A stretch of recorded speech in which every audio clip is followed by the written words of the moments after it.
Now in today's lecture, we are going to study formation of stationary waves by mathematical method.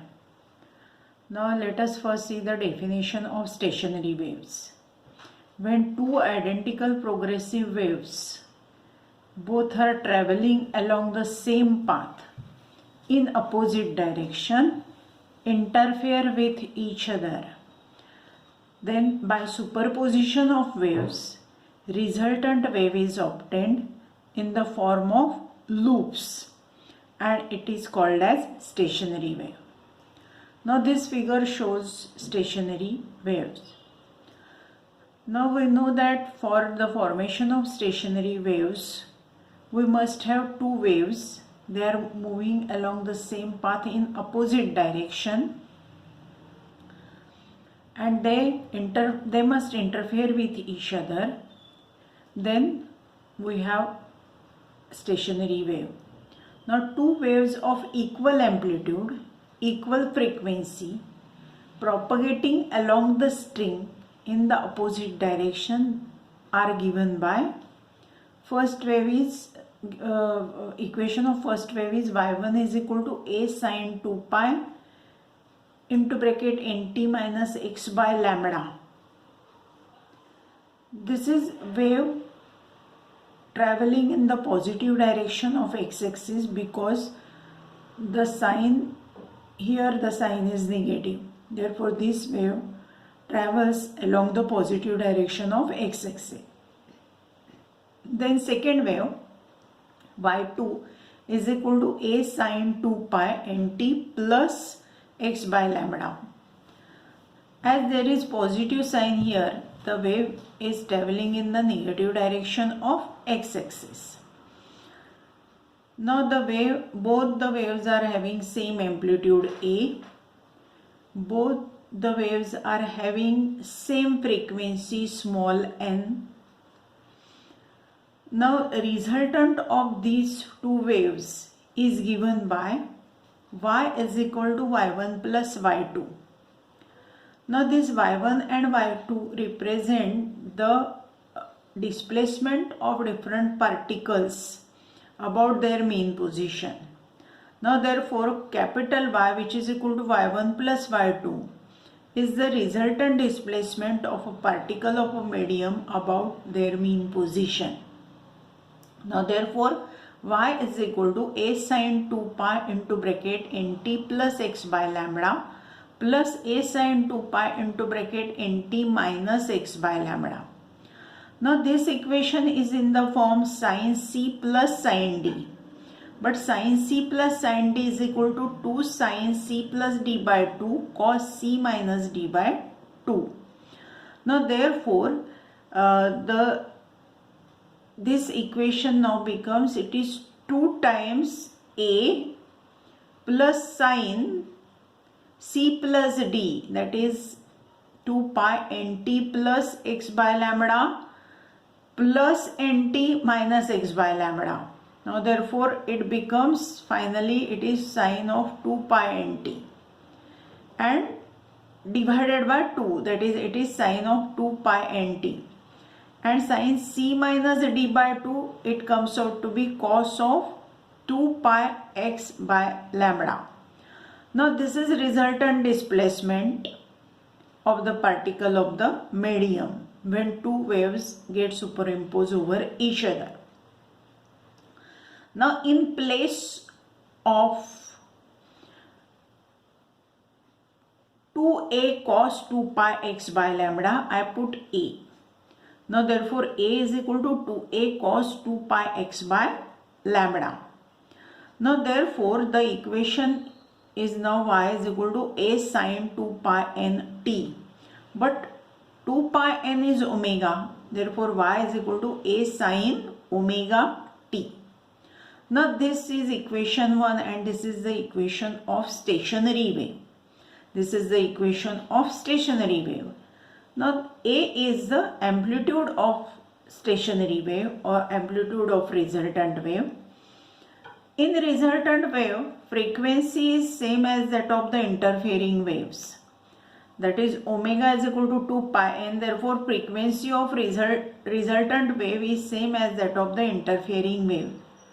But amplitude A, which is equal to 2a cos 2 pi x by lambda, as there is x term here, the amplitude is varying. That is, each and every particle is oscillating about its mean position with different amplitude. Now we can observe it in this figure. Different particles are oscillating about their mean position with different amplitude.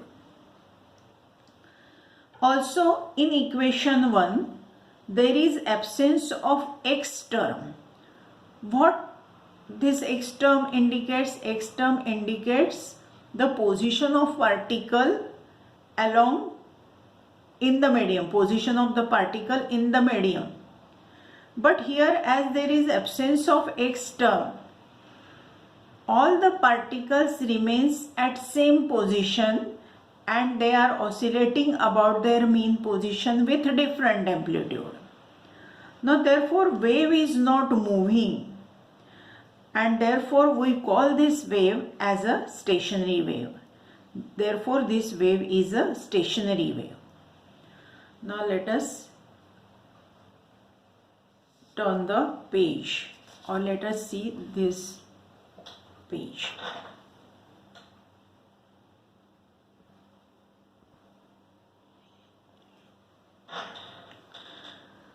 Now nodes and antinodes in stationary waves. Now from this figure it is clear that when stationary wave is formed, different particles of the medium vibrate about their mean position with different amplitude. Now therefore we have 2 points, one is antinode and other is node. Condition for antinode: the point of a medium which vibrate with maximum amplitude is called as antinode. Now see this point, particle at this position vibrate with maximum amplitude. If we consider this point, the particle at this point is also vibrating with maximum amplitude. Therefore such points, they are called as antinodes. The points of the medium which vibrate with maximum amplitude are called as antinode. Now the expression for amplitude is A is equal to 2a cos 2 pi x by lambda. Now this amplitude is maximum if this cos ratio is equal to plus or minus 1, and if cos ratio is equal to plus or minus 1, amplitude is plus or minus 2a. Amplitude is plus or minus 2a. Now therefore plus or minus 2a is equal to 2a cos 2 pi x by lambda. Now therefore cos of 2 pi x by lambda is equal to plus or minus 1, and therefore this angle 2 pi x by lambda, it can be 0 radian, pi radian, 2 pi radian, 3 pi radian and so on.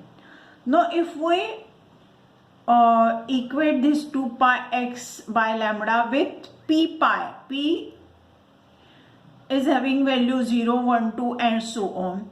Now therefore x is equal to p lambda by 2. Therefore x is equal to 0, lambda by 2, lambda, 3 lambda by 2 and so on.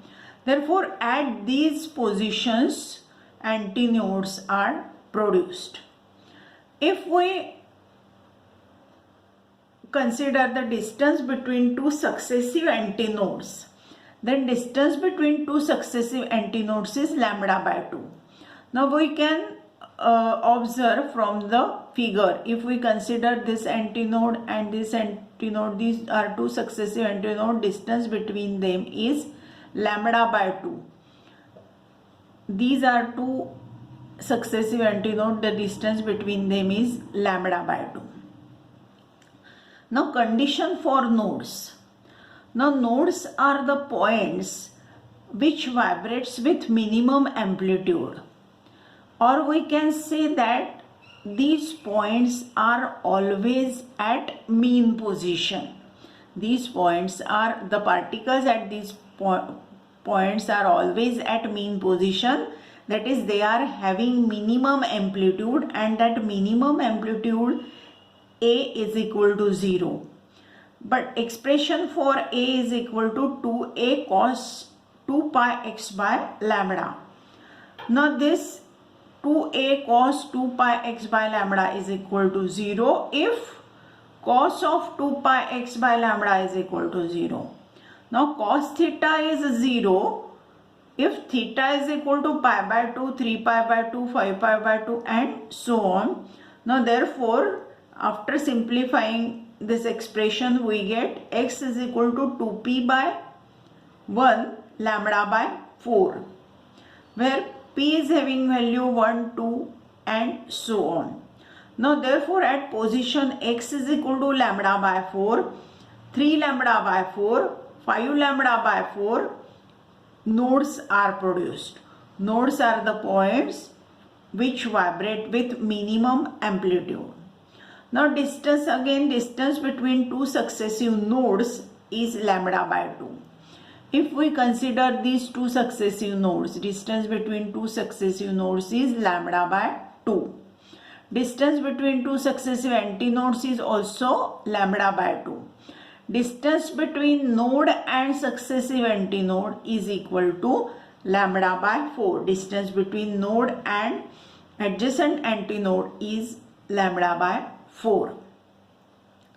Now this is all about the stationary waves, that is formation of stationary wave by mathematical method.